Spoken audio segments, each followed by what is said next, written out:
भारत बदल रहा है, लेकिन शायद जितना हम सोच रहे हैं उससे कहीं ज़्यादा तेजी के साथ। पहले राजनीतिक आंदोलन सड़कों पर बनते थे, फिर टीवी स्टूडियो में, लेकिन अब आंदोलन इंस्टाग्राम रील्स में बन रहे हैं, हैशटैग में है, मीम्स में है और एल्गोरिदम्स में है। अब जरा कल्पना कीजिए कि एक ऐसी पार्टी जिसका ना तो कोई चुनाव चिन्ह, ना कोई मैनिफेस्टो ऑफिशियली रजिस्टर्ड और भी नहीं है, और ना ही कोई पॉलिटिकल हिस्ट्री है, लेकिन कुछ ही दिनों में लाखों युवा उसको फॉलो करने लगते हैं, अपनी डीपी बदल देते हैं, खुद को कॉकरोच कहने लगते हैं और पूरा का पूरा इंटरनेट दो हिस्सों में बट जाता है। कुछ लोग कहते हैं कि ये युवाओं की आवाज़ है, कुछ कहते हैं ये सिर्फ सटायर है और कुछ इसे डेंजरस डिजिटल मोबिलाइजेशन के मानते हैं। लेकिन इस कहानी का सबसे खतरनाक हिस्सा फॉलोवर्स नहीं है, सबसे खतरनाक हिस्सा है परसेप्शन, क्योंकि आज सच्चाई से ज़्यादा तेजी से फैलता है इमोशन, और सोशल मीडिया उसी इमोशन को सबसे ज़्यादा पुश करता है। लेकिन सवाल बहुत हैं। अगर सीजेपी को स्टेटमेंट के विरोध में बनी, अगर सीजेपी पार्टी जो है ये एक स्टेटमेंट के विरोध में बनी, तो कोर्ट में केस क्यों नहीं हुआ? बग्गा के फॉरेन फॉलोअर्स वाले क्लेम्स झूठे थे, तो डिफेमेशन केस क्यों नहीं हुआ? अगर ये सिर्फ मीम्स मूवमेंट था, तो अपोजिशन नेताओं ने इंटरेस्ट क्यों दिखाया? और सबसे बड़ा सवाल, क्या भारत के युवाओं को फ्रस्ट्रेशन, जो युवाओं का फ्रस्ट्रेशन है, वो किसी बड़े डिजिटल नैरेटिव का फ्यूल बन रहा है? आज की इस वीडियो में हम बात करेंगे कॉकरोच जनता पार्टी की, इसके फाउंडर की, और आम आदमी पार्टी कनेक्ट के साथ में इसका क्या कनेक्शन है उसकी बात करेंगे, और Bagga controversy, police cyber warning की बात करेंगे, और उस सवाल की जिसका जवाब शायद आने वाले भारत की राजनीति को जो है वो तय करेगा। क्या फ्यूचर में इलेक्शन नहीं होगा? एल्गोरिदम्स लोगों की सोच को तय करेगा? ये सबसे बड़ी बात है। इस पूरी कहानी की शुरुआत हुई एक वायरल कंट्रोवर्सी से। सोशल मीडिया पर दावा किया गया कि सुप्रीम कोर्ट की सुनवाई के दौरान युवाओं और बेरोजगारों को लेकर ऐसी टिप्पणी हुई जिसे कई लोगों ने इंसल्टिंग माना, और इसके बाद कॉकरोच शब्द इंटरनेट पर ट्रेंड करने लगा। मीम्स, रील्स, सटायर पेजेस और सरकास्टिक पोस्ट, पूरा सोशल मीडिया भर गया इनसे। और इसी दौरान सामने आया कॉकरोच जनता पार्टी, जो रिपोर्ट्स में अभिजीत दीपके से जुड़ी हुई है। ये पार्टी कुछ ही दिनों में इसके फॉलोअर्स लाखों संख्या में पहुंच गए, और यहीं से शुरू हुआ भारत का शायद पहला meme driven political style movement. अब बात यह कि अभिजीत दीपके कौन है और इसका आपके साथ में कनेक्शन क्या है। लेकिन यहाँ सवाल उठने लगे कि आखिर अभिजीत दीपके है कौन, और लोग इन्हें आम आदमी पार्टी इकोसिस्टम से जुड़ा हुआ क्यों बता रहे हैं। कई रिपोर्ट्स के अनुसार वो पहले आम आदमी पार्टी का सोशल मीडिया इकोसिस्टम जो था उसको देख रहे थे, मतलब उससे जुड़े हुए थे, और कुछ वायरल पोस्ट में उन्होंने मनीष सिसोदिया के समर्थन में इमोशनल बातें भी लिखी। और यहीं से क्रिटिक्स ने सवाल करना शुरू किया कि क्या कॉकरोच जनता पार्टी एक इंडिपेंडेंट यूथ मूवमेंट है या डिजिटल पॉलिटिकल एक्सपेरिमेंट। लेकिन एक बात जो थी वो साफ थी कि युवा इस पार्टी से, कॉकरोच जनता पार्टी जो इससे तेजी से कनेक्ट कर रहे थे। क्यों? क्योंकि फ्रस्ट्रेशन पहले से मौजूद था, ये लोगों को दिखाया गया।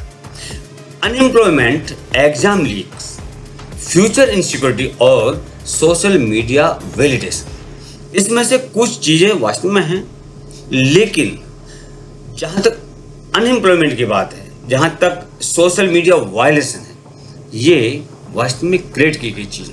फ्यूचर इनसिक्योरिटी, इसके लिए कौन जिम्मेदार है? और कॉकरोच जनता पार्टी ने उसी इमोशन को मीम लैंग्वेज में बदल दिया। जैसे जैसे ये मूवमेंट वायरल हुआ, वैसे वैसे पॉलिटिकल रिएक्शंस भी आने लगे। कुछ अपोजिशन नेताओं ने इसे यूथ एक्सप्रेशन बताया, कुछ जो एमपीज थे उन्होंने इनडायरेक्ट सपोर्ट दिखाया इसके प्रति, और कुछ सपोर्टर्स ने कहा कि युवा अपनी बात नए तरीके से रख रहे हैं। लेकिन क्रिटिक्स ने सवाल उठाया कि क्या पॉलिटिकल पार्टीज युवाओं के फ्रस्ट्रेशन को एम्पलीफाई कर रही है। और फिर इस कहानी में एंट्री होती है बीजेपी नेता तेजेंद्र पाल सिंह बग्गा की। उन्होंने सोशल मीडिया पर ग्राफिक शेयर किए और दावा किया कि कॉकरोच जनता पार्टी के फॉलोअर्स का बड़ा हिस्सा भारत से बाहर है। उनके शेयर्ड आंकड़ों के अनुसार 49% फॉलोअर्स पाकिस्तान से, 14% बांग्लादेश से और 14% यूनाइटेड स्टेट्स से, और भारत में सिर्फ 9% बताया। अगर हम इस तथ्य को देखें, जैसे कि इस दीपके ने बोला है कि नहीं इसने इसके ठीक उलट कहा कि मेरे फॉलोअर्सों की बहुत बड़ी एक संख्या जो है वो भारत के लोगों की है, भारत के युवाओं की है। और अगर हम दीपके की बात को सत्य मान लें तो दीपके वो व्यक्ति जो भारत में रहता भी नहीं है, वो अमेरिका में रह रहा है, तो उसको ऐसी कौन सी चुल उठी कि उसने वहां जाकर के ये सब कुछ किया। और ये सारे जो उसकी हरकतें हैं ये बताती हैं कि वो इस देश के लिए, इस सरकार के लिए ये खतरनाक व्यक्ति है। इसके बाद पूरा नैरेटिव बदल गया जब इसने सब कुछ कहा। अब सवाल सिर्फ मीम्स का नहीं था, बल्कि फॉरेन डिजिटल इन्फ्लुएंस का हो चुका था। इसके बाद अभिजीत दीपके ने मेटा एनालिटिक्स जो है उसका स्क्रीन रिकॉर्डिंग शेयर किया और दावा किया कि 94% से ज़्यादा ऑडियंस भारत से है। लेकिन यहाँ सबसे बड़ा सवाल पैदा होता है कि अगर बग्गा का डेटा फेक था तो कोर्ट क्यों नहीं गई, डिफेमेशन केस क्यों नहीं किया, साइबर कंप्लेंट क्यों नहीं करी। और दूसरी तरफ अगर सीजेपी सच में इतना सीरियस मूवमेंट था तो चीफ जस्टिस ऑफ इंडिया के स्टेटमेंट के खिलाफ कॉन्स्टिट्यूशनल लीगल चैलेंज क्यों नहीं हुआ, क्यों हैशटैग ज्यादा दिखे लेकिन पिटीशन नहीं, ये भी एक सोचने का विषय है। इन सारी बातों को ध्यान में रखकर के युवाओं से निवेदन है कि इन सारी बातों को दिमाग में रखें और फिर कोई डिसीजन लें, या इस आम आदमी पर, इस कॉकरोच जनता पार्टी से। और तभी सोशल मीडिया पर कुछ ऐसे वीडियो वायरल होने लगे जहां पुलिस लोगों को वार्निंग दे दी दिखाई दी। कॉकरोच जनता पार्टी के नाम से आपके व्हाट्सएप पर बहुत जल्द ये मैसेज आने वाला है। सोशल मीडिया पर कॉकरोच जनता पार्टी ट्रेंड कर रही है और भारत के युवा इस चीज को लेकर काफी उत्सुक भी है, और यही उत्सुकता ठगों का सबसे बड़ा हथियार बन चुकी है। व्हाट्सएप पर इस समय एक मैसेज बहुत तेजी से वायरल हो रहा है और हो सकता है कि अगला मैसेज आपके व्हाट्सएप पर आए।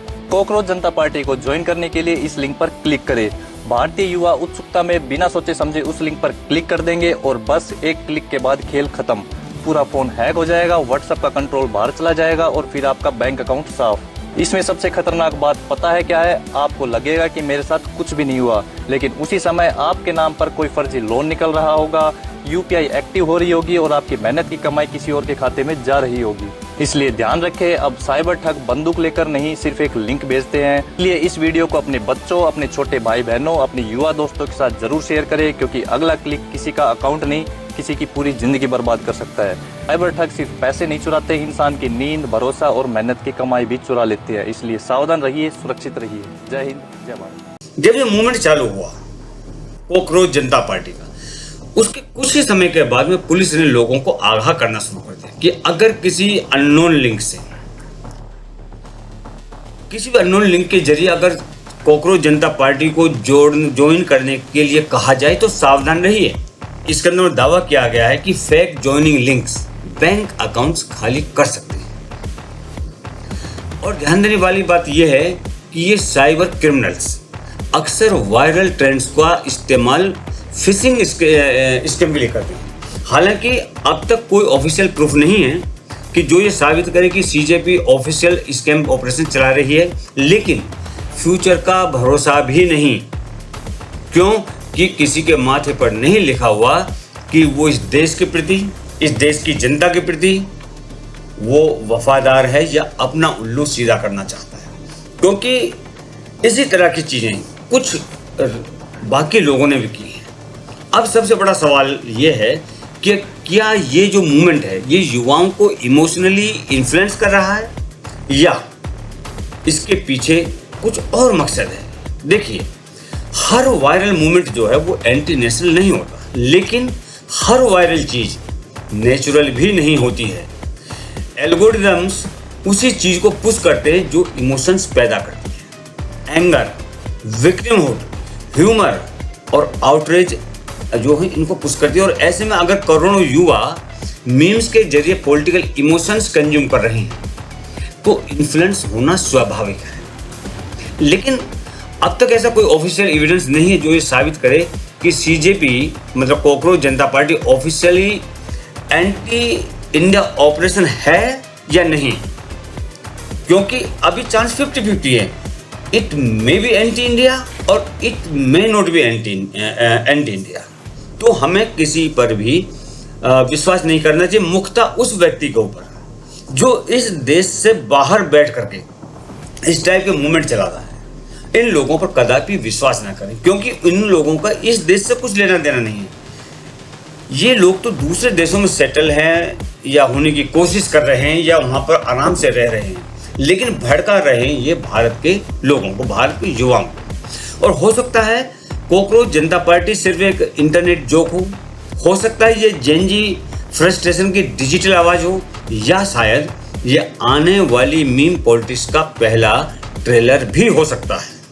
लेकिन एक बात तो तय है कि भारत बदल चुका है। अब युद्ध सीमाओं पर नहीं, सीमाओं पर कम, स्क्रीन पर ज्यादा लड़े जा रहे हैं। अब हथियार बंदूक नहीं बल्कि नैरेटिव्स हैं, एल्गोरिदम्स हैं और इमोशंस हैं। जिसके पास अटेंशन है वही परसेप्शन कंट्रोल कर सकता है। इसलिए हर वायरल चीज जो भी वायरल हो रहा उस पर विश्वास मत कीजिए, हर ट्रेंड को रिवॉल्यूशन मत समझिए, और सबसे जरूरी अपनी सोच को एल्गोरिदम के हवाले मत कीजिए, क्योंकि डिजिटल युग में सबसे खतरनाक हथियार इंफॉर्मेशन नहीं है बल्कि मैनिपुलेटेड परसेप्शन होता है। ठीक है, बहकावे में मत आइए जो इस देश से बाहर बैठ करके इस टाइप की मुहिम चलाता है, क्योंकि ये लोग देश के लिए खतरनाक हैं। सिर्फ यही व्यक्ति नहीं, ध्रुव राठी और जान जाने कितने के लोग हैं जो कि इस देश के खिलाफ प्रोपेगेंडा फैलाते हैं।